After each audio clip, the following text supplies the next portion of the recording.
Welcome, friends and fans, to another edition of GalaxyCon Live, where we are bringing the convention experience directly to you. And today's show will be bigger on the inside than it appears on the outside, with 4 Time Lords from Doctor Who, and now's the time for all of you in our chat room to begin typing in your questions for them. Immediately after this session, you will have the opportunity to talk to them directly through our private chat options, as well as shop our selection of personalized autographs, all of which are available now at GalaxyCon.com. So without further ado, let's reverse the polarity of the neutron flow and bring them in. Our first guest is an actor whose body of work includes Withnail and I, Hornblower, and Luther. Today he joins us to discuss his role as the 8th Doctor. Please welcome back Paul McGann. Hey folks, hello Who world. Great to be back. Good to have you back, Paul. How you been? I'm good, yeah. Aren't we lucky to be able to do this? As you know, as we've been the last year or so. This is a privilege. And a lot of fun as well. So absolutely. And shows are coming back. We've just announced our Raleigh show over here in the States, and we'll, as the world begins. The nice thing though is that GalaxyCon Live will continue. We're going to keep doing this. And I agree, and I think, probably what we'll see, or we should see if we're sensible, is a mixture of the two. Of course, it's going to be great, of course, to be back in rooms with people and hugging each other and everything else. But also doing these, as we've proved now, is a real, it's been a hoot, so long may it continue. Absolutely. And I'm looking forward to serving you again on our physical stages as well as the GalaxyCon virtual stage as always. Serve away. Next, he is an actor whose credits include Dracula, Sense8, and The Hobbit. Today he joins us to discuss his time as a Colin Baker wig model and the 7th Doctor. Please welcome back Sylvester McCoy. Thank you very much. Yes. I was delighted. I mean, the best role I ever played was Colin Baker's wig model. I think I take my hat off for that. Well, you kind of had to, didn't you, to put the wig on? I had, yes. Yeah. The fact is, I looked like Harpo Marx, but I mean, I'm not saying Colin did. I didn't look like Colin. I looked more like Harpo Marx, which made me very pleased because I'm a great fan of not only Collins but Harpo Marx. Again, given your penchant and incredible skills of physical comedy, that doesn't surprise me at all. Pension? How do you know about my pension? Oh, well, your penchant. I don't talk about I don't talk about pensions. Don't use French words with him; it confuses him. All right, I'll stick to England, and he only lives there. Right. That makes it even more confusing. All right, we can cross about our equity pensions after this. All right, our next guest, he is an actor whose body of work includes The Brothers, War and Peace, and Blake Seven. He is here today to discuss his role as the 6th Doctor. Welcome back, Colin Baker. And I have a penchant for wearing wigs. Is it an equity penchant? It's an equity penchant.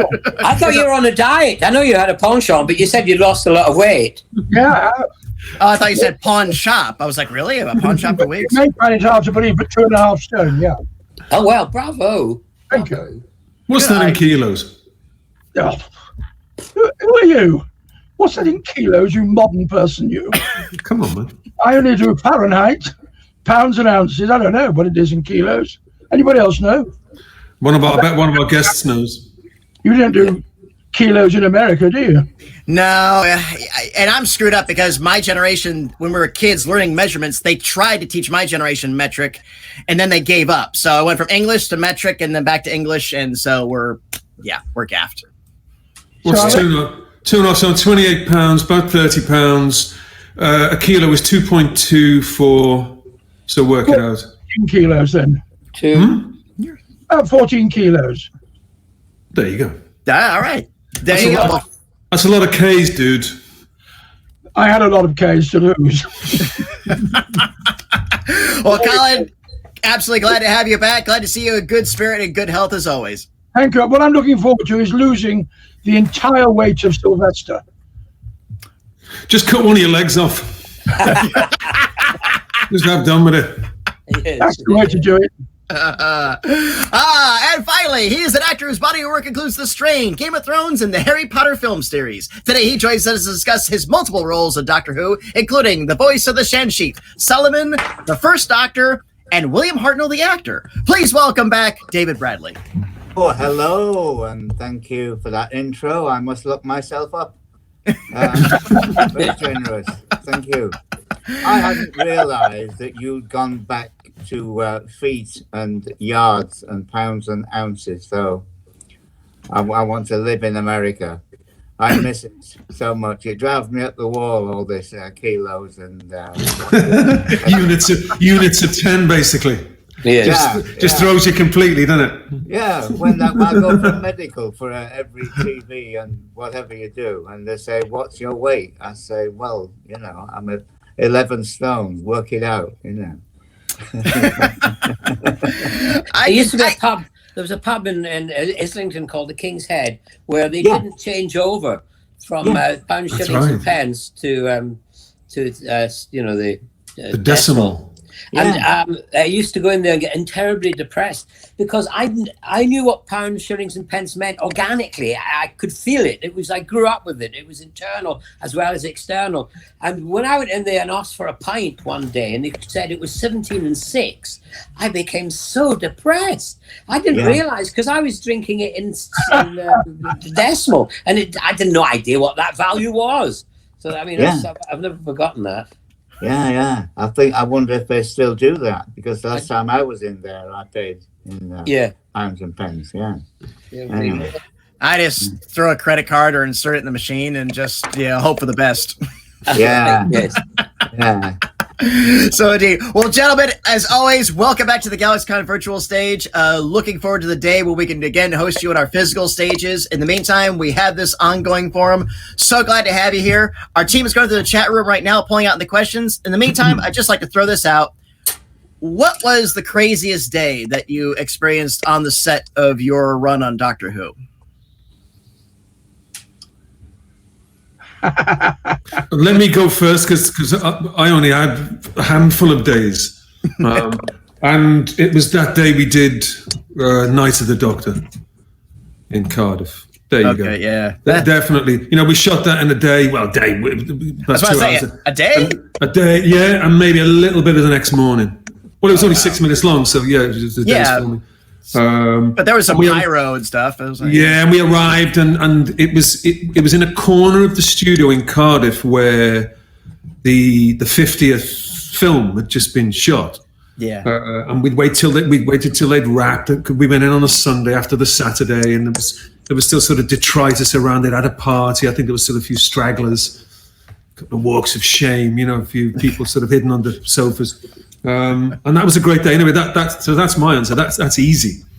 But you guys have got a lot more to choose from. Yeah, because I know they did that under the radar. That was the big Easter egg surprise. Yeah, which was nice. He made it even more sort of childlike and fun. I was Mr. Smith on the call sheet, even in the hotel. Oh wow. Oh yeah, I mean, they probably just did it for my benefit, but it was nice. It was a nice thing to do. Hey, Mr. Smith, anyone who told you look like Paul McGann? Exactly right. And even just a few days later, someone I remember because I was still on Twitter at the time. There was a tweet saying I was tweeted saying a friend of mine just served you a sandwich in a Cardiff hotel. Care to comment, kind of thing. So the game was up anyway. Everybody knew. Everybody knew. Anyway, what about you, McCoy? I'm going to come in next because I'm going to get in before Sylvester does. Maybe. Go on, then. For me, the 5-ish Doctors, if that counts. Yeah, absolutely. Because working with you guys, David, you weren't around then, but working with you guys and with Peter and doing something which was just for the fans. We can prove that we didn't get paid. So we were doing it for nothing. Because we cared, and it was our way of saying thank you and celebrating the anniversary. Well and I had more fun doing that than anything else I've ever done, and I've watched it more often than anything else I've ever done as well. I've watched that 4 or 5 times, and each time it makes me laugh. All right, and also you find out that I was in the Hobbit, didn't you? Were you? Yes. Well, I thought that you made that up just for the... No. It's a surprise every time. Yes, You actually were in the Hobbit. I really was, so I'm sorry. Did you know? Yes. But the kicker is he was in the Hobbit, but he wasn't one of the Hobbits. I think that's the kicker. Yeah, they were all taller than me in real life. A bit depressing, really. So that was my best time ever. Well, I suppose, I mean, did you say exciting or something? Exciting, crazy, is however you want to interpret it. Well, I suppose it was the time when I actually did save Sophie Aldred, Ace's life. We were filming in the studio, and she was in a water tank, and they started pouring water into it, and she was, and it was coming up like this, and she was screaming, "Doctor, doctor," behind and banging. And I suddenly noticed the glass started to bow. And I thought, that doesn't seem normal. And so I remember thinking, I've got to say something so authoritative that they will do it. No one will ask a question. So I did. I went, get her out of there at once. And they grabbed her. I'm thinking, they pulled her out. The thing smashed. The water came pouring out. And I ran for some wooden stairs. And as I ran up the stairs, I said, "Switch off the electricity." So I was quite proud of that. But that was dangerous. I was for a minute a superhero. I want to see that film. Yeah. Well, I mean, they show it now for training purposes, but they don't show they only show the glass breaking, but they don't actually show the drama that went on round about it, sadly. Well. Well, they'd have to pay you if they did. Yeah, that's true. I'm quite proud of it. I'd do it for nothing. That's good. It's up there with Finney in the dresser. Stop that train! Yes, that's right. One of those. Yeah. An Albert Finney moment. Yes, that's a good one. All that training, McCoy. All that training. David, again, as the Doctor or as William Hartnell, what do you think was the one day in the set that just sticks in your mind? I think when we were rehearsing a scene for Adventure in Space and Time, and it's the first time I'd ever seen Dalek in flesh, in the metal, whatever, and I'd always spooked me a bit when I was younger and watching it I'm young enough to remember the Hartnell years. Yeah, here you go. Stop it. and I saw this thing on the studio floor, and it was moving slightly. So there was clearly it was an active Dalek. So my curiosity, I thought I just have to go over and see what goes on, how they work. And I was a little bit nervous, I have to say. I just went over and I looked into the front. I saw a vague form of someone's face, but couldn't see very clearly through the vents. Yeah. Yeah. So I just leant forward and I said, "Are you all right?" I thought, why? And this voice came out that said, "Yeah, it's a bit hot in here, mate." It killed it. Totally killed it. It destroyed the mystery.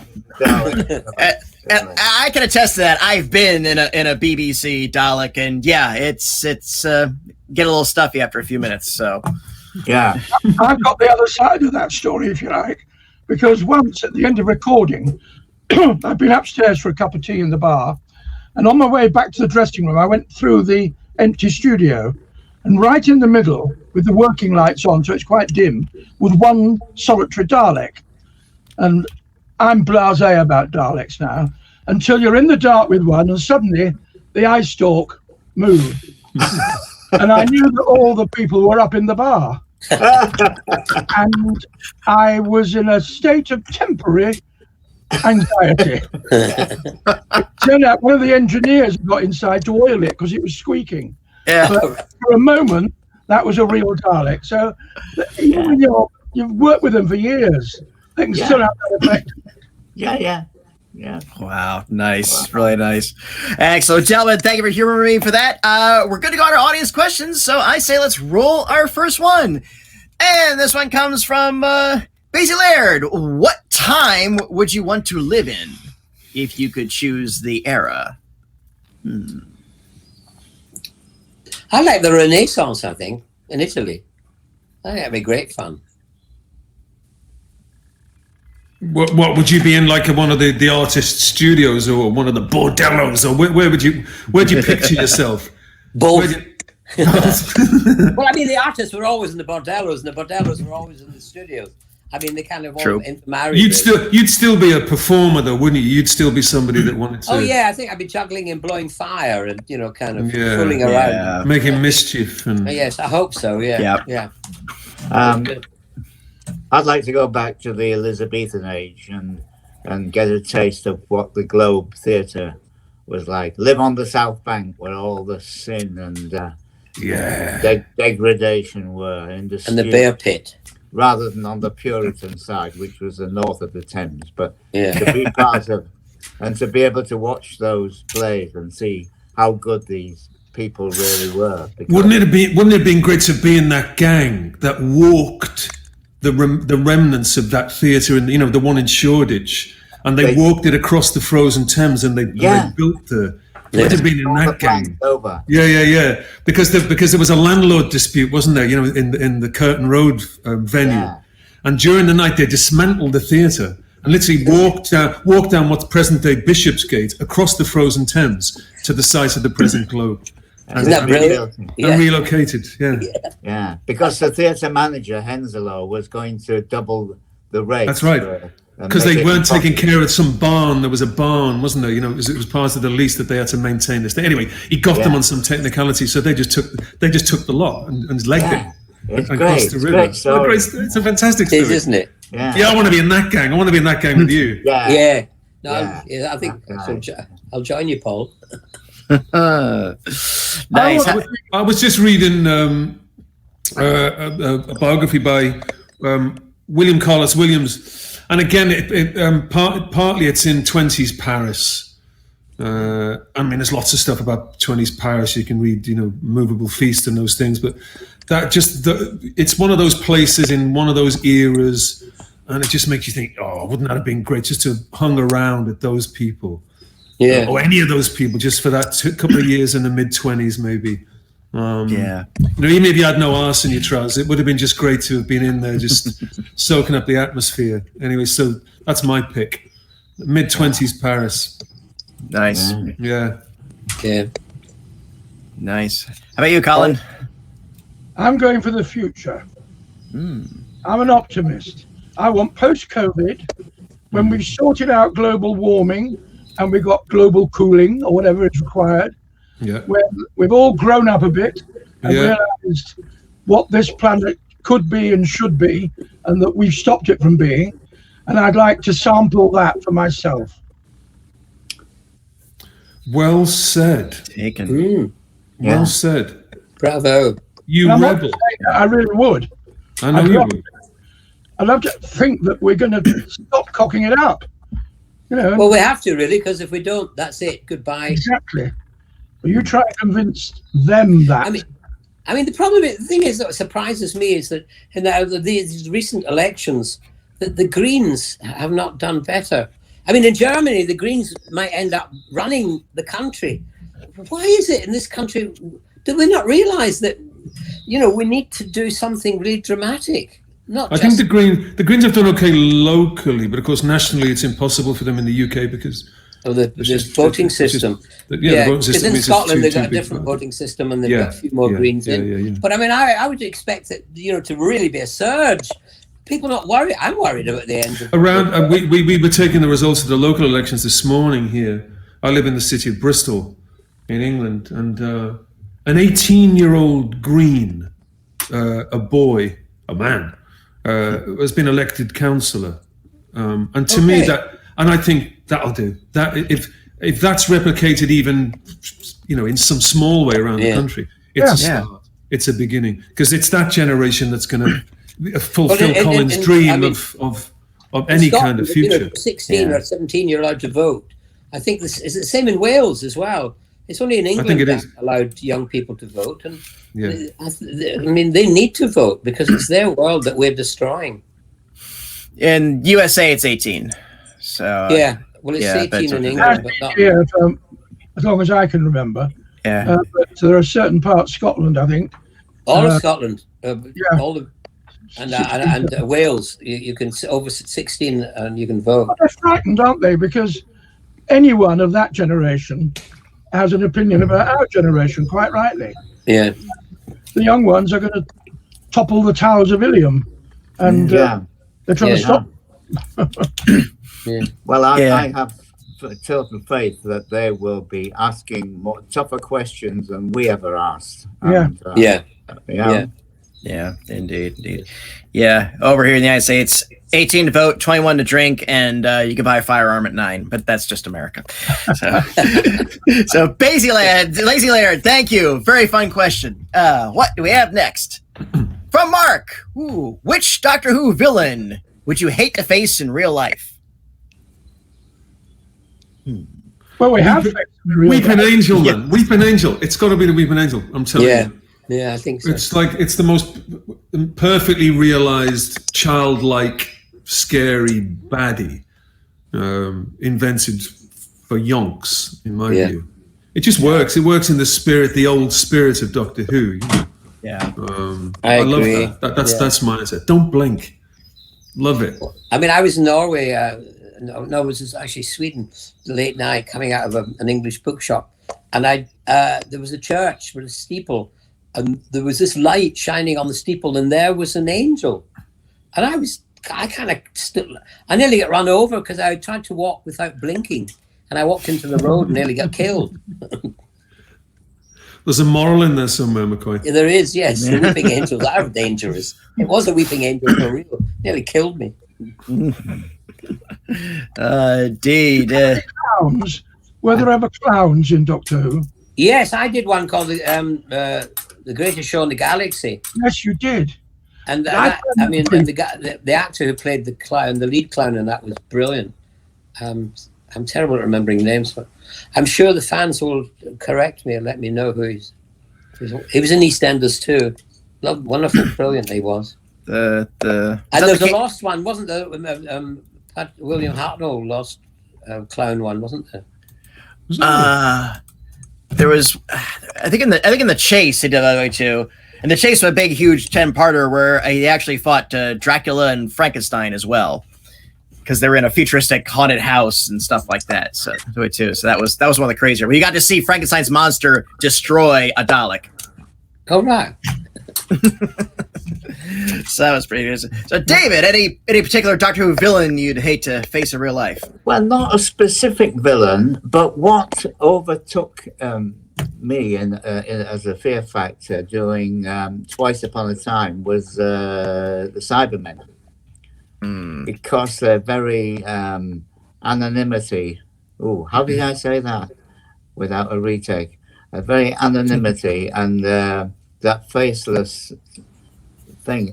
I found them quite alarming on the set. Yeah. So implacable, aren't they? Yes. They look enough like us, but they're totally implacable, and no argument in the world. No. Yeah. There's no way of guessing. Yeah. And the Daleks are honest. They just want to exterminate you. The Cybermen want you to be like them. Yes. Yeah.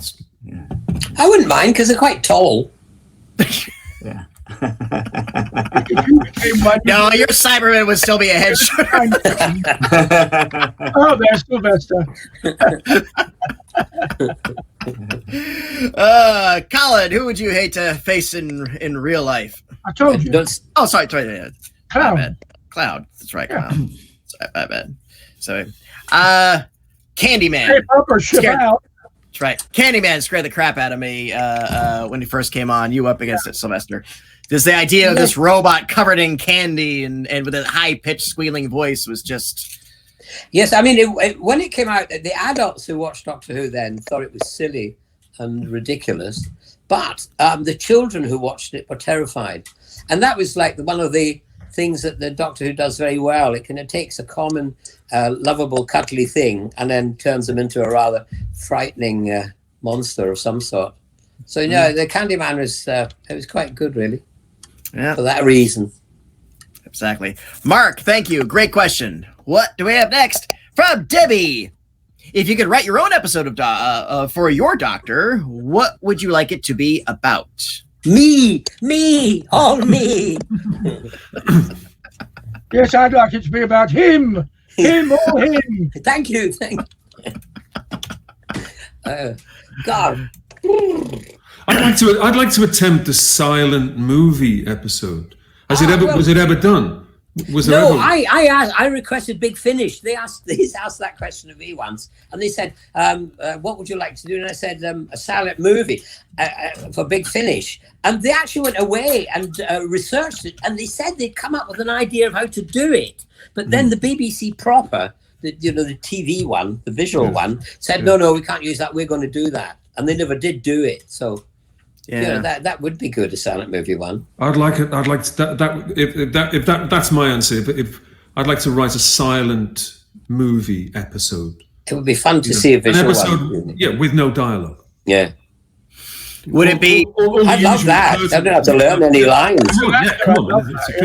Would it be like? Would the plot be like an artistic choice? Like, just not going to have any dialogue, or would it be the Doctor thrown into a situation? Well, plainly, it would be jeopardy, and it would, there might be a chase, and there might, all the usual things. Yeah, but would you have Charlie Chaplin running by, Buster Keaton, and all those people, and suddenly the cops being chased? Oh, I don't mean we need to set it back in the teens or the 20s. I mean, it's in any era you like, except it's just a silent version. Yeah. No, I'm with you. I'd like to try that.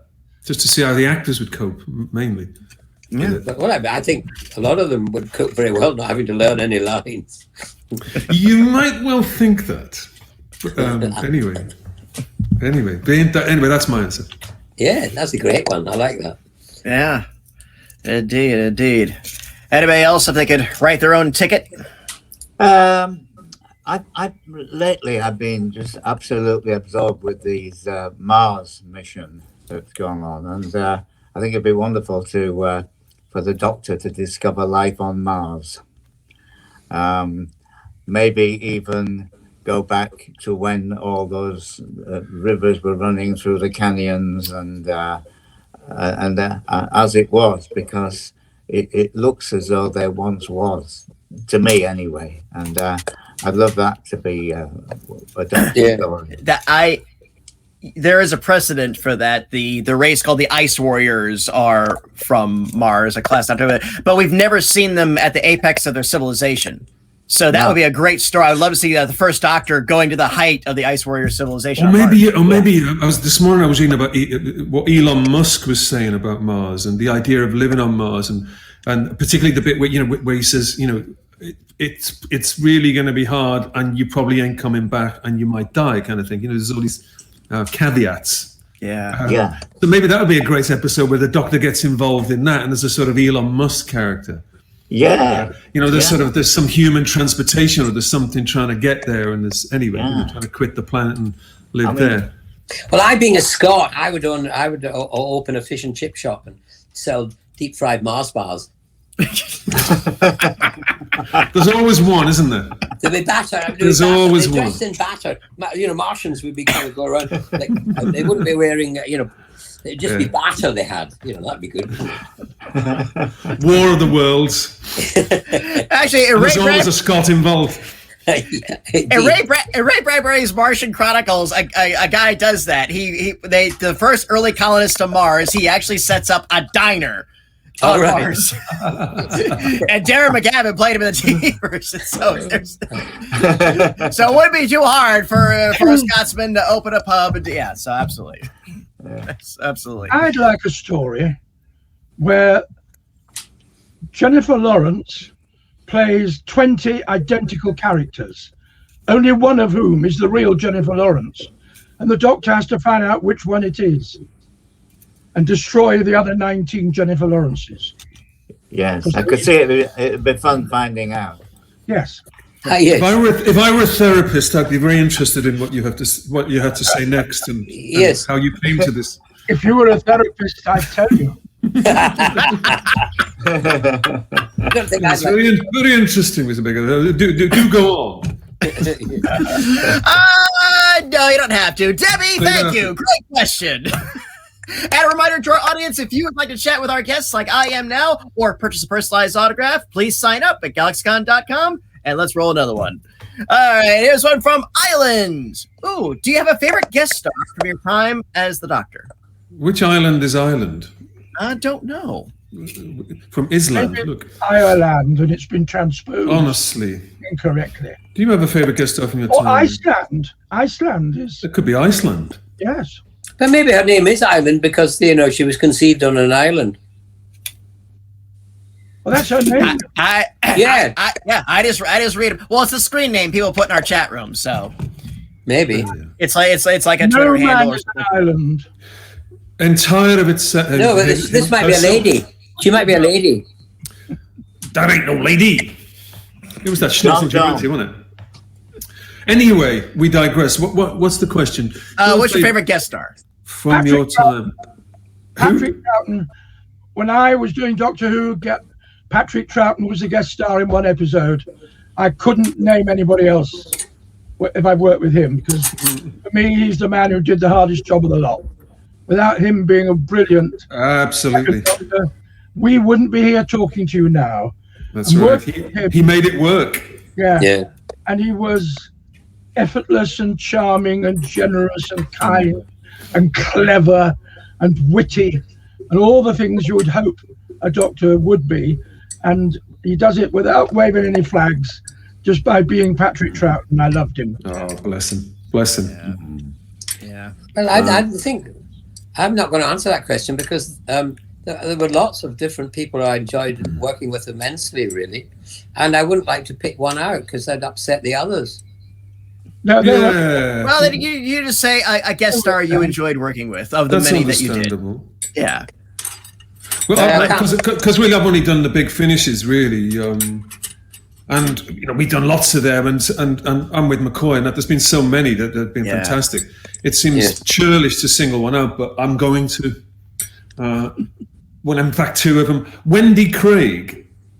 Yes. Wendy Craig, who happened to be in one of the best films I ever saw, which was The Servant. Oh yeah, that Yeah. was amazing. Oh my word! What a great film, and she was fantastic in it, as they all were. Anyway, and she was so gracious because it was 30, 40, or 50 years ago. But I was dying to talk about it. She was so gracious. Anyway, so I turned into a fan, and she let me do that. Bless her. And Derek Jacobi, who I finally got to meet when he came and did a big finish, just because he was one of them older actors that made me want to be an actor before I was an actor, so to speak. Him. There you go. and he's another effortless one who wears his talent lightly, doesn't he? Oh, completely. And has a really good time doing it. You know, as well. Just wants to have a hoot. Yeah, bless him. I believe it.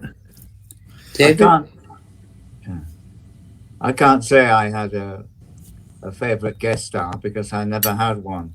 But Peter Capaldi was a co-star, I suppose, in Twice Upon a Time, and He'll do. Yeah. I mean, you were the guest star for all intents and purposes. oh right, okay, yeah. So you, So if I asked Peter Capaldi, he would say, David Bradley. He was like, best guest star we ever had. I hope so.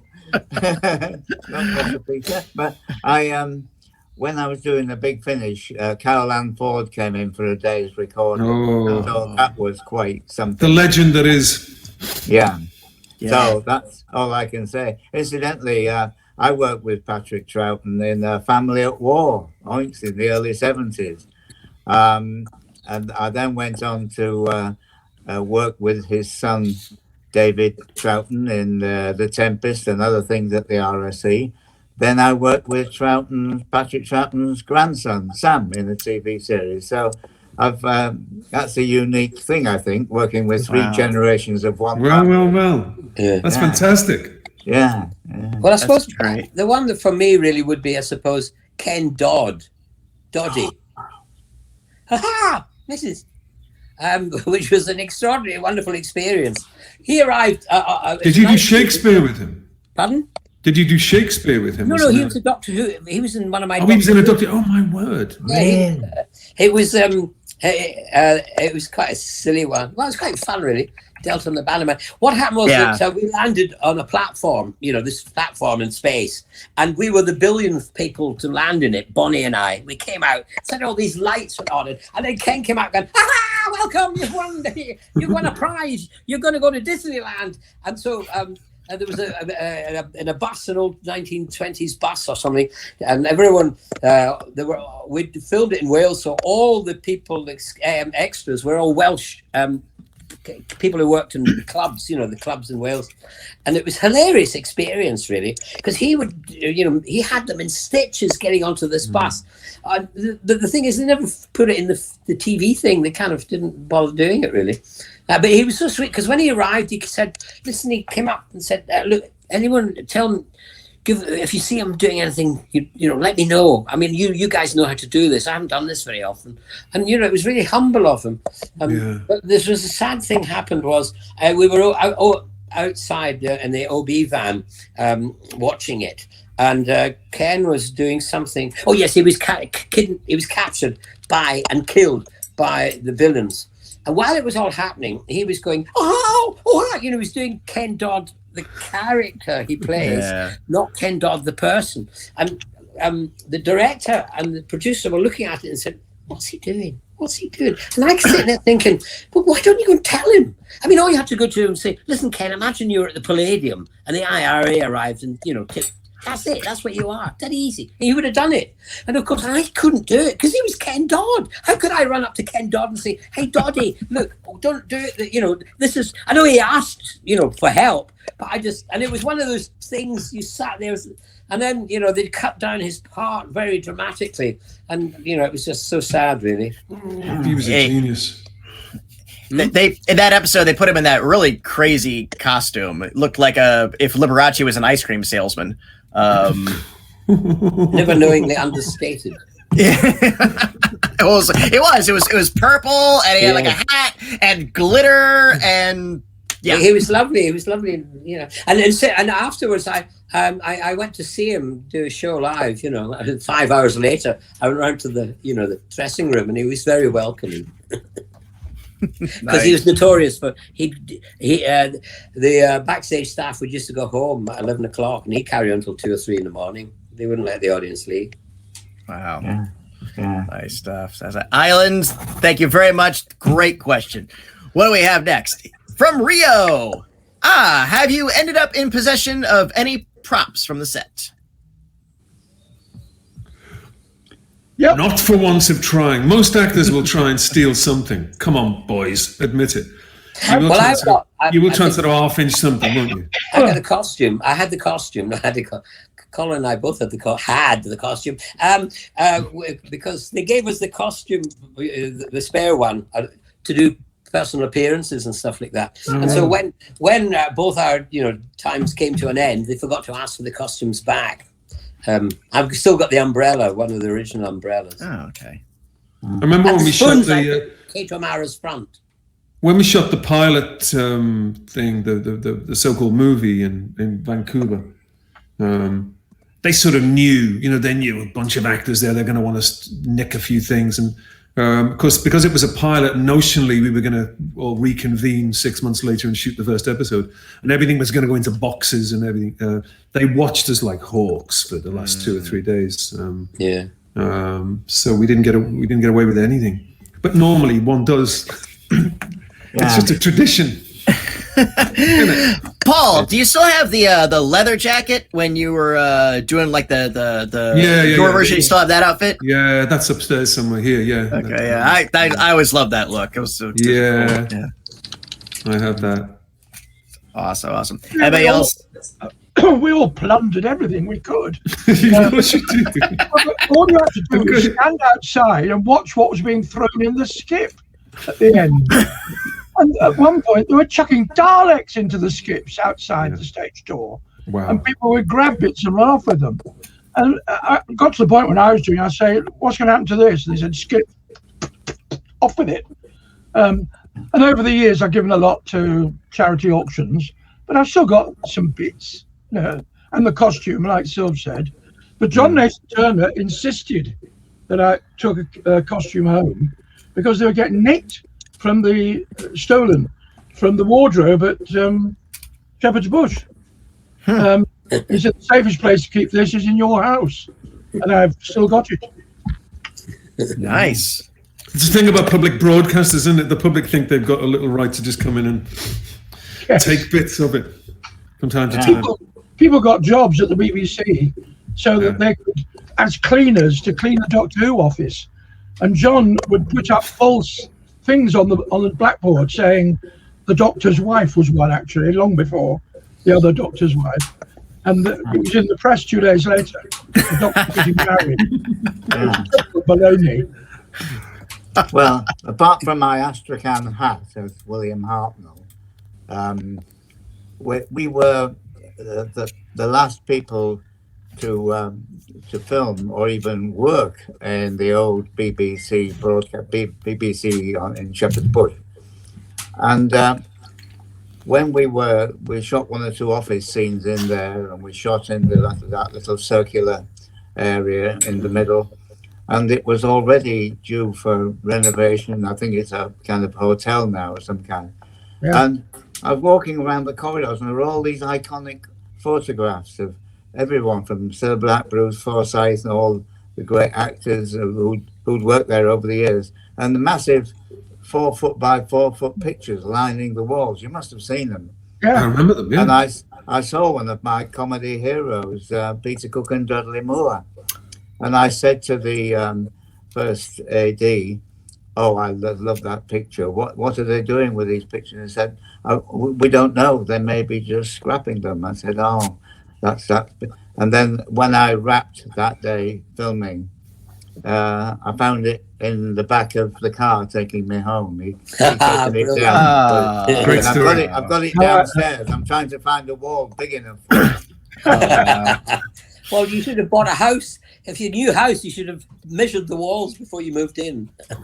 Yes. Well, Sylv and I were there on the very last day, weren't we, Sylv? Yes, we did. Last day, anyone was there. And the people were unscrewing all the signs off the walls. Yes. I came back with a sign pointing to Red Assembly and the room 301. People, room 301 in the pocket. Because this could be junked. Why not? Yeah. True. Yeah. True. Absolutely. Wow. Rio, thank you so much. Great question. And GalaxyCon viewers, this has been my time with the doctors, but it absolutely does not have to be yours. If you'd like to chat with our guests like I have today or purchase a personalized autograph, please sign up at galaxycon.com. And while you're there, please check out our schedule of upcoming events just like this one. Gentlemen, this has been an absolute delight to host you all again today. Any final words for our audience before we go? Thank you. Thank you. Thank you. Thank you. That's Take all. care. We love you. Yeah. As always, been my absolute pleasure to host you all again here today. Thank you for joining us on the GalaxyCon virtual stage. Thank you to our audience for joining us, and thank you for your great questions. Hope to see y'all again soon. Until then, bye-bye, everyone. Take care, and please keep washing your hands.